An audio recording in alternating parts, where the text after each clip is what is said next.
Así es. De hecho, si me permites, dos cosas para cerrar, Jesús. No quiero quitarte más tiempo de tu día, pero ya que haces referencia a esto, lo que dijo David Aponte, el director editorial del periódico El Universal con Ciro, porque resulta hasta ridículo. Creo que lo tenías por ahí, David. Échamelo, por favor, para recordárselo a la audiencia, que va precisamente por lo que está diciendo Jesús García, corresponsal del periódico La Opinión y periodista del Diario de Nueva York, directamente en este enlace en vivo y en directo desde la Gran Manzana. Está el golpe, David Aponte, está el editorial que ya leímos hace unos momentos de ustedes, director editorial del periódico El Universal. ¿Y cuál es tu reflexión? Tu reflexión tras lo ocurrido ayer y tu reflexión después del editorial de esta mañana, David. Te lo pregunto como director editorial, como periodista. Buen día. Buenos días, Ciro. Buenos días, Manuel. Gracias por el espacio. Creo que la Fiscalía no está haciendo un trabajo el mínimo trabajo de conciliar los dichos de sus testigos con los hechos. Me parece que un estudiante de periodismo podría hacerlo más sencillo. Me parece que la Fiscalía de Estados Unidos está dándole música a los oídos del presidente López Obrador, lo que quiere escuchar el presidente López Obrador con sus testigos. Me parece que Villarreal lo que hace es intentar cuadrar todo lo que él sustrajo del gobierno de Coahuila para luego meterlo al tema de García Luna. Eso es lo que estoy viendo.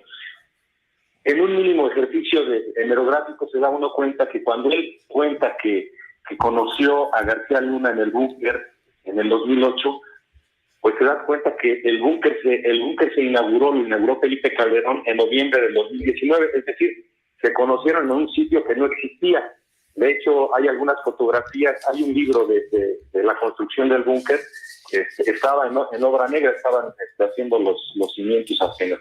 Luego, el otro dato que me parece relevante, que la empresa que distribuye Pegasus es una empresa que presume en sus redes sociales que lo empezó a vender a partir del 2010, es decir, otra mentira más de Villarreal cuando dice que en esta reunión se les ofreció el sistema Pegasus que sirve para espiar y que se utilizó a partir del gobierno de Enrique Peña Nieto. Esos dos temas me parecen relevantes. Luego presentar una factura de Coahuila facturada con impuestos pagados, en fin, resulta que era para pagar sobornos. Yo no sé de sobornos que se facturen, pero era para pagar sobornos y limpiar la imagen de García Luna. Otro de los elementos que me parecen verdaderamente delirantes de esta fiscalía, independientemente de cómo le vaya a resultar el juicio contra García Luna, en la parte del Universal cometen estos errores, cometen esta intimidación que me parece contra el periódico, van en la línea de la música que quiere escuchar este gobierno. El gobierno de Estados Unidos ha estado diciendo que defiende el ejercicio periodístico, la libertad de prensa, condena los ataques a los periodistas y en este momento lo que está haciendo es intimidar a la prensa con testigos que dicen lo que quiere oír la fiscalía, lo que quiere que escuche el juez de la causa en este momento.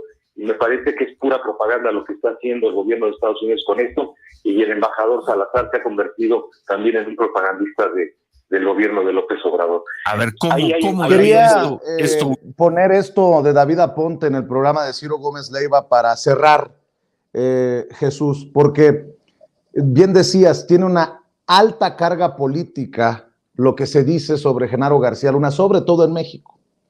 Tú estás de alguna manera alejado de esta carga política, enfocado, como te lo reconozco nuevamente, en lo que ocurre en las audiencias, pero entendiendo que, así lo entiendo yo, que el gobierno de Estados Unidos se está jugando la credibilidad también después de tener detenido tantos años a Genaro García Luna y de una amplia investigación.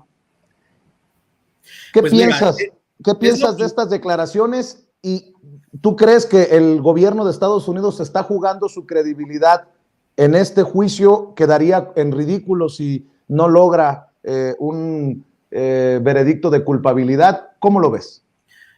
A ver, primero, sí, es un proceso de... Estados Unidos lo tiene clasificado como un caso de alto nivel, es decir, es prioridad para los Estados Unidos, para el Departamento de Justicia. El sistema judicial no es que venga a la Casa Blanca a dictarle a los fiscales qué hacer y qué no hacer, y esta narrativa. Me parece que yo entiendo Aponte con su reacción y la respeto en el sentido de que finalmente él tiene que defender donde está trabajando, lo que le da de comer y donde vive. Es decir, está bien, eso es parte de los procesos. Tú dices algo, acusas sobre un elemento que en este caso surgió de un tribunal y pues bueno, respondes a esos procesos. Es decir, está bien, son sus dichos que él muestre las pruebas de que eso no ocurrió, ¿no? Por ejemplo, lo que hizo este testigo y lo que me pareció interesante por la forma en que se construyó la narrativa, vuelvo a lo mismo y lo enfatizo todo el tiempo. Eso es narrativa judicial, no es un caso que de repente dicen, encontré esto, vamos a meterlo. Encontré esto, vamos a meterlo también. No es así. Todo es una unidad. Los fiscales ya crearon todo y van descartando lo que, como mencioné, ya no les está funcionando. O sea, ya lo dijeron, ya no les va a aportar más, etcétera, etcétera. Entonces, por eso decía que yo estaba más con la defensa en el sentido, César de Castro, cuando dijo, yo creo que ellos ya sabían que el proceso iba a durar ya tanto y no más tiempo, porque hace sentido, ¿no? Yo creo también que las pruebas que se presentaron sobre el caso, fue brutal lo que nos presentaron y honestamente como periodista y todos mis compañeros periodistas con los que yo platiqué, lo vimos y a nosotros nos pareció devastador que se revelara información de ese tipo en ese contexto, porque somos periodistas, o sea, es finalmente un golpe al gremio periodístico en muchos sentidos y creemos que pues eso nos deja muy mal parados, estés donde estés y no es correcto. Entonces, significa también que la proyección que se hace de México sobre la corrupción es de no hay dónde hacerse, todo el mundo podría estar coludido y pues no confiar en lo absoluto, y es triste. Pero, como señaló la Fiscalía, la narrativa que creó fue señalar, tenían estos personajes con Moreira, pues una estructura de corrupción terrible, que ganaron más de 200 millones de dólares, el testigo se llevó por lo menos 2.5 millones de dólares, más otro dinero y tenía muchísimas propiedades, etcétera. Y él explicó cómo se hacía esta triangulación del dinero, que es viable, o sea, sí existen esas estructuras. O sea, esto tampoco se comenta. Las empresas pueden hacer ese tipo de cosas, los gobiernos lo pueden hacer para desviar dinero, no reportar cierto dinero, etcétera. Hay muchas formas en que los contadores y eso pueden hacerlo. Y él explicó la forma en que ellos hacían. Entonces, mostrar las facturas de recibir el dinero y decir, bueno, ese dinero en realidad fue algo que nos pidió de apoyo, etcétera, pues sí, o sea, puede entrar como en el sospechosismo de decir realmente lo dijo o no lo dijo, pero entre la narrativa quedó sentado, está en actas y quedará en la historia de las cortes estadounidenses ese proceso. Ahora, es venia, por supuesto, del periódico El Universal presentar una demanda en contra de las autoridades de Estados Unidos por presentar esta información que no es verdadera. Entonces, si ellos realmente quieren limpiar su imagen, si yo fuera el dueño del periódico El Universal, yo presentaba una demanda contra el gobierno de los Estados Unidos y decir, óigame, no, a ver, yo no recibo dinero ni sobornos para nada de esto y a mí me demuestran que hice tal o cual cosa.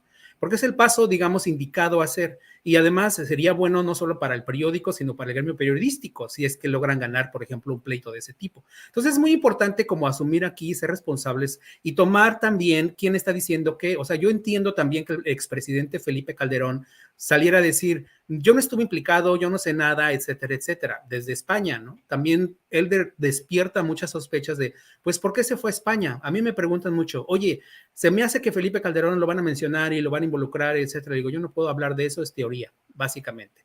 Pero se fue a España, le digo, sí, aunque en estricto sentido, si, por ejemplo, ya lo ves y analizas más a fondo, el presidente Calderón se va a España, un país que sí tiene proceso de extradición con Estados Unidos, pero hay restricciones, por ejemplo, sobre los procesos de extradición, porque si hay una petición para que lo extraditen, tendría que haber cometido el delito en España y no en México. Entonces, hay cosas que legalmente no se podrían hacer tan fácilmente.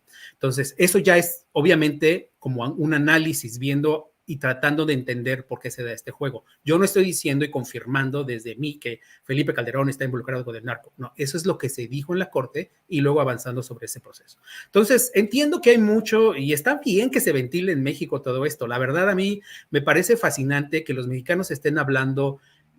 Yo lo estoy viendo en Twitter, estoy teniendo unas discusiones y unos debates muy interesantes con gente a favor, en contra, gente que me agrede, gente que señala ciertas cosas, que incluso gente que me corrige y que también quiero agradecer mucho cuando señalan esto que estás diciendo, me parece que fue así, etcétera. Entonces yo hago ya un tweet y corrijo. O sea, porque tenemos que estar abiertos también como periodistas a todo este tipo de información.